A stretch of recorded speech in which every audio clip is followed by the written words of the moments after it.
નમસ્તે વિદ્યાર્થી મિત્રો, ચેપ્ટર નંબર 10 કોષ ચક્ર અને કોષ વિભાજન. લાસ્ટ લેક્ચરની અંદર આપણે સંભાજન વિષયનો અભ્યાસ છે એ સંપૂર્ણ થયો હતો.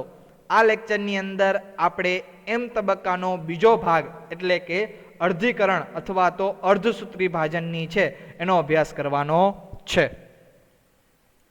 તો ચાલો શરૂઆત કરીએ અર્ધીકરણ.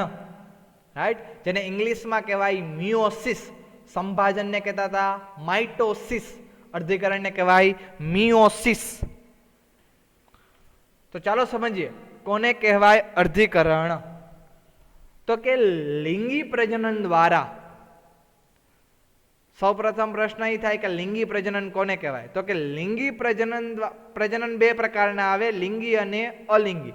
એમાં જે લિંગી પ્રજનન છે એ લિંગી પ્રજનન દ્વારા સંતતિઓનું નિર્માણ થાય. અલિંગી પ્રજનન દ્વારા સંતતિઓનું નિર્માણ થાય. રેડી? પરંતુ લિંગી પ્રજનનની અંદર બે અલગ અલગ જન્યુઓનું સંયોજન થઈને સંતતિઓનું નિર્માણ થાય છે. એટલે કે સામાન્ય રીતે લિંગી પ્રજનનની અંદર એક નરજન્યુ અને બીજું માદાજન્યુ, આ બંને એકબીજા સાથે સંયોજાય અને ફલિતાંડનું છે એ ફલિતાંડનું અથવા તો યુગ્મનજ નું નિર્માણ કરે અને ત્યારબાદ તેમાંથી નવી સંતતિનું છે એ નિર્માણ કરે છે. આ દરેક જન્યુની અંદર એટલે કે સંપૂર્ણત એકકીય રંગસૂત્રોનું જૂથ હોય છે. એટલે કે નરજન્યુની અંદર પણ એકકીય રંગસૂત્ર હશે, માદાજન્યુની અંદર પણ એકકીય રંગસૂત્ર હશે. બંને એકકીય છે એકબીજા સાથે જોડાય અને દ્વિકીય યુગ્મનજ અથવા તો ફલિતાંડનું છે એ નિર્માણ કરે છે. અને આ જે જન્યુઓ છે એ સામાન્ય રીતે વિશિષ્ટ દ્વિકીય કોષમાંથી જન્યુઓનું નિર્માણ થાય છે. એટલે કે દ્વિકીય કોષમાંથી એકકીય જન્યુઓનું નિર્માણ થાય છે. અને દ્વિકીયમાંથી એકકીય કોષોનું નિર્માણ કરવું, આ જ ઘટનાને આપણે અર્ધીકરણની ઘટના કહીએ છીએ. નામના આધારે છે અર્ધીકરણ. અર્ધી એટલે કે જનીન દ્રવ્ય છે કેવું થઈ જશે? અડધું. 2n માંથી n, 4n હોય તો 2n. જનીન દ્રવ્ય કેવું થઈ જાય? અડધું થઈ જાય. રાઈટ? એટલે કે દ્વિકીય કોષમાંથી જ શેનું નિર્માણ થાય છે? એકકીય જન્યુઓનું નિર્માણ થાય છે. તો આ ખાસ પ્રકારના કોષ વિભાજનના પરિણામે રંગસૂત્રોની સંખ્યા એ બાળકોષમાં અડધી થતા એકકીય બાળકોષોનું છે એ નિર્માણ થાય છે. આવા પ્રકારના વિભાજનને અર્ધીકરણ છે કહેવામાં આવે છે. સામાન્ય રીતે જે દ્વિકીય કોષ હોય એ દ્વિકીય જનન કોષ હોય છે. દ્વિકીય જનન કોષ.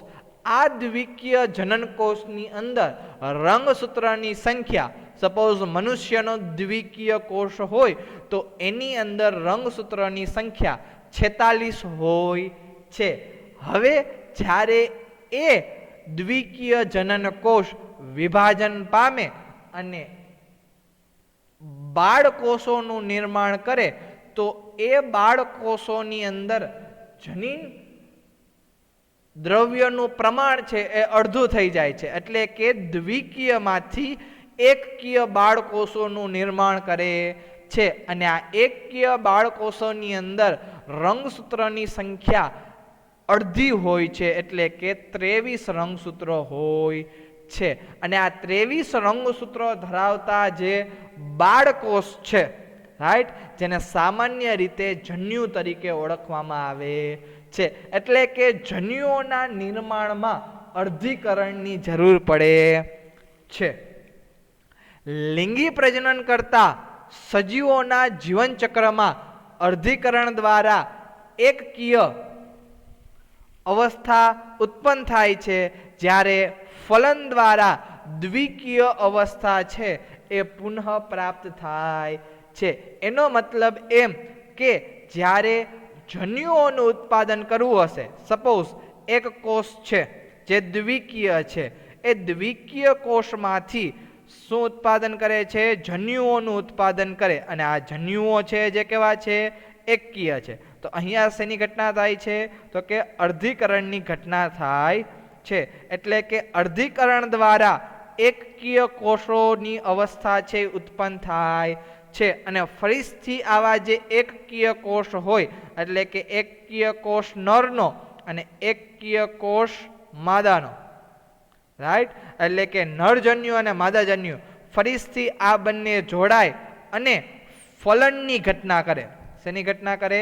ફલનની. સામાન્ય રીતે જે નરજન્યુ હોય એ નરજન્યુ છે એ માદાજન્યુનું ફલન કરે છે. અને નરજન્યુ માદાજન્યુનું ફલન કરે તો અગેન દ્વિકીય અવસ્થા એટલે કે યુગ્મનજ અથવા તો ફલિતાંડ છે, ફલિતાંડ પ્રાપ્ત થાય છે કે જે દ્વિકીય અવસ્થા હશે. એટલે કે અર્ધીકરણ દ્વારા એકકીય અવસ્થા પ્રાપ્ત થાય, જ્યારે ફલન દ્વારા દ્વિકીય અવસ્થા છે પુનઃ પ્રાપ્ત થાય છે.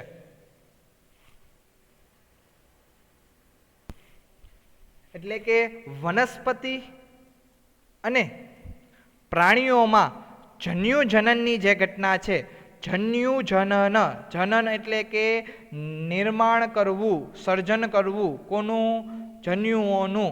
જન્યુઓના નિર્માણની જે ઘટનાને જન્યુજનન કહે છે. આ જન્યુઓના નિર્માણની ઘટના જન્યુજનન દરમિયાન હંમેશા અર્ધીકરણ છે એ અર્ધીકરણ થાય છે. અને તેના ફળ સ્વરૂપે એકકીય જન્યુઓનું છે એ સર્જન થાય છે. રેડી? એટલે કે દ્વિકીય જનન કોષની અંદરથી એકકીય જન્યુઓ છે ઉત્પન્ન થાય છે. એ એકકીય જન્યુ કોઈ પણ હોઈ શકે, નરજન્યુ પણ હોઈ શકે અને માદાજન્યુ પણ હોઈ શકે છે. તો અર્ધીકરણની મુખ્ય વિશેષતાઓ શું છે? તો કે કેવી રીતે અર્ધીકરણ એ સમવિભાજન કરતા અલગ પડે છે? તો કે પહેલું, એક તો જનીન્દ્રવ્ય છે કેવું થઈ જાય છે? અડધું થાય છે. સાથે સાથે અર્ધીકરણમાં કોષ કેન્દ્ર તેમજ કોષ વિભાજનના બે ક્રમિક ચક્રો સંકળાયેલા હોય છે. એટલે કે અર્ધીકરણની અંદર કોષ કેન્દ્ર અને કોષરસ વિભાજન જે છે એ બે ચક્રો દ્વારા થાય, બે અલગ અલગ ઘટના થશે. જ્યારે સંભાજનની અંદર એક જ ઘટના છે, એક જ ઘટના જોવા મળતી હતી. તો આ અર્ધીકરણની અંદર એ બે ક્રમિક ચક્રો કયા? જેને સામાન્ય રીતે આપણે અર્ધીકરણ 1 અને અર્ધીકરણ 2 તરીકે ઓળખીએ છીએ. આવા બે ચક્રો છે એ કોષ કેન્દ્રના વિભાજન માટે થાય છે. પરંતુ જે ડીએનએનું સ્વયંજનન છે એ એક જ વખત થાય છે. અને ડીએનએનું જે સ્વયંજનન છે એ સામાન્ય રીતે આપણે જોયું કે એસ અવસ્થાની અંદર થાય, સંશ્લેષણાત્મક તબક્કો અથવા તો સિન્થેટિક ફેઝ. તો આ અવસ્થાની અંદર જ ડીએનએનું સ્વયંજનન થશે. પરંતુ એ ડીએનએનું સ્વયંજનન સંભાજનની અંદર પણ એક વખત થાય અને અર્ધીકરણની અંદર પણ એક જ વખત થશે.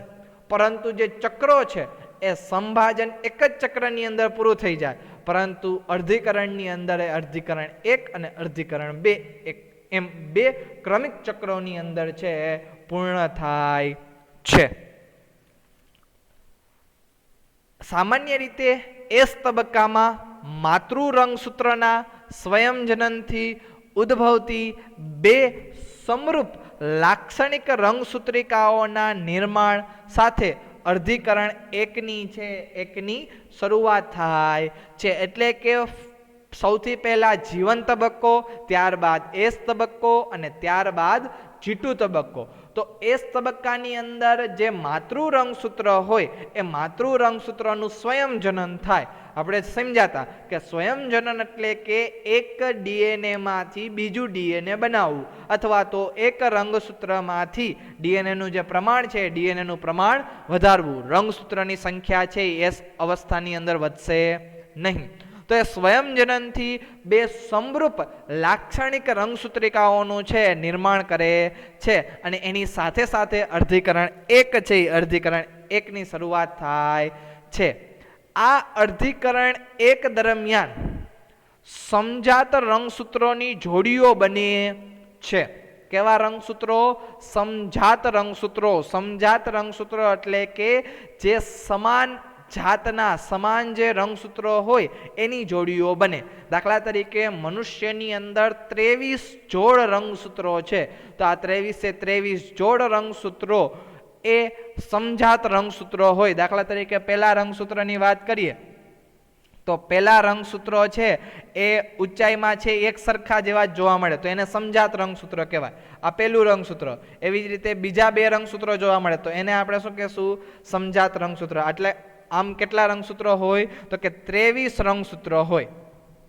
રાઈટ? કેટલા રંગસૂત્રો હશે? 23 જોડ રંગસૂત્રો હશે. અને 23 જોડની અંદર જે એક એક જોડ રંગસૂત્ર છે એ સમજાત રંગસૂત્ર છે. અને આ અર્ધીકરણ એક દરમિયાન એ સમજાત રંગસૂત્રો વચ્ચે પુનઃ સંયોજન થાય છે. પુનઃ સંયોજનને સામાન્ય રીતે આપણે અદલા બદલી કહેશું.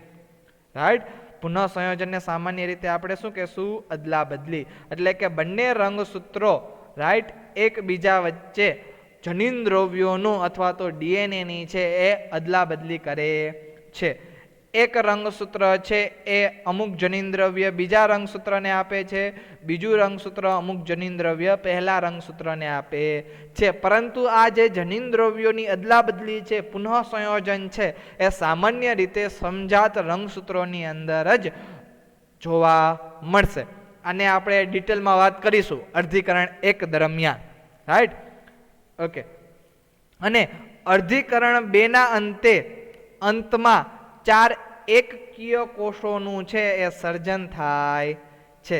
અને અર્ધીકરણ 1 કમ્પ્લીટ થયા પછી અર્ધીકરણ 2 થશે અને અર્ધીકરણ 2 ના અંતે 4 એકકીય કોષોનું નિર્માણ થશે. એટલે કે સૌ પ્રથમ જે દ્વિકીય કોષ હશે એ દ્વિકીય કોષ વિભાજન પામી 2 એકકીય કોષોનું છે એ નિર્માણ કરે. આ જે અવસ્થા થઈ એને સામાન્ય રીતે આપણે અર્ધીકરણ 1 કહેશું, કે જેની અંદર જનીન દ્રવ્ય અડધું થઈ જાય. ત્યારબાદ એ બંને એકકીય કોષ વિભાજન પામી રાઈટ 4 એકકીય બાળકોષોનું છે અથવા તો જન્યુઓનું છે નિર્માણ કરે છે, જેને સામાન્ય રીતે આપણે શેના તરીકે ઓળખશું? અર્ધીકરણ 2. રાઈટ? શેના તરીકે ઓળખશું? અર્ધીકરણ 2 તરીકે ઓળખશું. એટલે કે અર્ધીકરણ 2 ના અંતમાં 4 એકકીય કોષોનું નિર્માણ થાય. 1, 2, 3 ને 4. આ 4 એકકીય કોષો જે છે જેને સામાન્ય રીતે આપણે જન્યુઓ તરીકે ઓળખીએ છીએ. તો અર્ધીકરણ જે છે અર્ધીકરણ ઘણી બધી અવસ્થાઓમાં છે એ વર્ગીકૃત કરવામાં આવે. ખાસ કરીને સૌથી પહેલા અર્ધીકરણને છે એ 2 ભાગમાં વિભાજિત કરવામાં આવે, અર્ધીકરણ 1 અને અર્ધીકરણ 2. ત્યારબાદ અર્ધીકરણને ઘણી બધી અવસ્થાઓમાં છે વિભાજિત કરવામાં આવે છે. અને આ બધી જ અવસ્થાઓ છે એ સંભાજન જેવી જ અવસ્થાઓ છે. થોડોક ફેરફાર છે. સામાન્ય રીતે અર્ધીકરણ 1 ની અંદર જે પૂર્વાવસ્થા આવે એને આપણે પૂર્વાવસ્થા 1, ત્યારબાદ ભાજનાવસ્થા 1, ત્યારબાદ ભાજનોત્તરાવસ્થા 1 અને અંતે ભાજના અંતિમાવસ્થા 1 એટલે કે અંત્યાવસ્થા 1 કહેવામાં આવે છે. અને અર્ધીકરણ 2 ની અંદર જે અવસ્થાઓ જોવા મળે એને સામાન્ય રીતે પૂર્વાવસ્થા 2, ભાજનાવસ્થા 2, ભાજનોત્તરાવસ્થા 2 અને ભાજનાંતિમાવસ્થા 2 એટલે કે અંત્યાવસ્થા 2 તરીકે ઓળખવામાં આવે છે. તો જો અર્ધીકરણ 1 હોય તો બધી અવસ્થાની પાછળ 1 લગાડવાનું, અર્ધીકરણ 2 હોય તો બધી અવસ્થાની પાછળ 2 લગાડવાનું. સંભાજનની અંદર જે 4 અવસ્થાઓ આવેલી એ જ 4 અવસ્થાઓના નામ યાદ રાખવાના છે. પરંતુ અર્ધીકરણ 1 ની અંદર જે પહેલી અવસ્થા છે પૂર્વાવસ્થા, એ પૂર્વાવસ્થા ફરીથી 5 ભાગની અંદર છે વિભાજિત હોય છે. એટલે કે એના 5 પેટા તબક્કાઓ છે જોવા મળે છે. પહેલો તબક્કો જેને સામાન્ય રીતે આપણે લેપ્ટોટીન તરીકે ઓળખીએ છીએ. સૌથી પહેલો તબક્કો કયો છે પૂર્વાવસ્થા 1 નો? લેપ્ટોટીન. રાઈટ? બીજી જે અવસ્થા છે, બીજો જે તબક્કો છે એને સામાન્ય રીતે આપણે ઝાયગોટીન કહીએ છીએ. ત્રીજો તબક્કો છે જેને આપણે પેકિટીન કહીએ છીએ. ત્યારબાદ ચોથો તબક્કો જેને આપણે ડિપ્લોટીન કહીએ છીએ, અને છેલ્લો અને પાંચમો તબક્કો જેને આપણે ડાયકાઇનેસિસ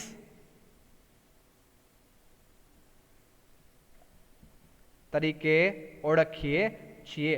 તો આ ટોટલ 5 તબક્કાઓ છે. 5 તબક્કાઓ આપણને પૂર્વાવસ્થા 1 ની અંદર જોવા મળે છે. રાઈટ? કયા કયા તબક્કાઓ? લેપ્ટોટીન, ઝાયગોટીન, પેકિટીન, ડિપ્લોટીન અને ડાયકાઇનેસિસ. રાઈટ? આનું એક ફોર્મ્યુલા છે યાદ રાખવા માટે. સૌથી પહેલા લેપ્ટો, પછી ઝાયગો, પછી પેકિટીન, ડિપ્લો અને પછી ડાય.